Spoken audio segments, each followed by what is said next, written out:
Oh my goodness, this movie is so rad. Everything Everywhere All at Once stars Michelle Yeoh as Evelyn, a laundromat owner who is unsatisfied with her life and is currently being audited by the IRS. While at the IRS office, her husband, played by Short Round and Data from the Goonies. Seriously, I was watching this and halfway through the movie I thought, wait, that guy looks very familiar. Is that the kid from the Goonies and Temple of Doom? His name is Ke Huy Quan, or Ke Huy Quan, and I guess this is his first role in 20 years, and I was really excited to see him. Anyway, at the IRS office, Evelyn's husband suddenly starts acting like a different person, and he warns her that he is from one of an infinite number of realities called the multiverse, and an evil force is trying to hunt her down and destroy her reality. Evelyn must now use multiverse technology to tap into the special skills of alternate versions of herself to fight against the evil force and its henchmen and henchwomen.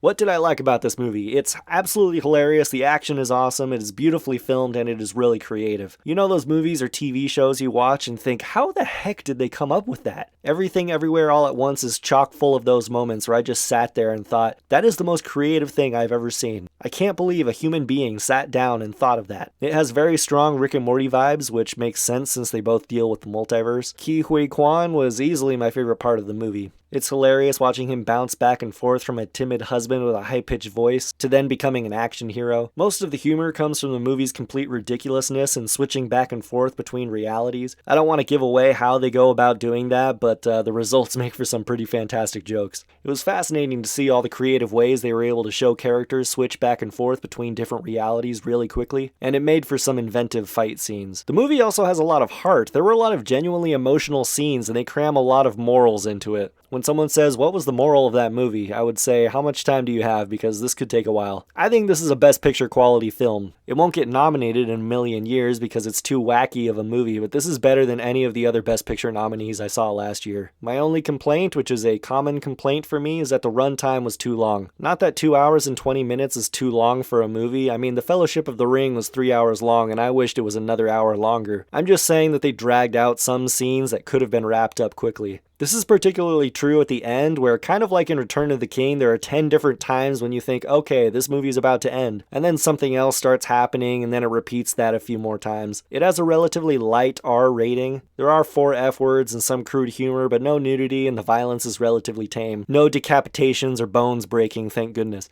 This can be easily edited down to a TV-14 for those of you who prefer to watch it on TV. Yes, I would recommend this movie, and I would love to see this movie a second time.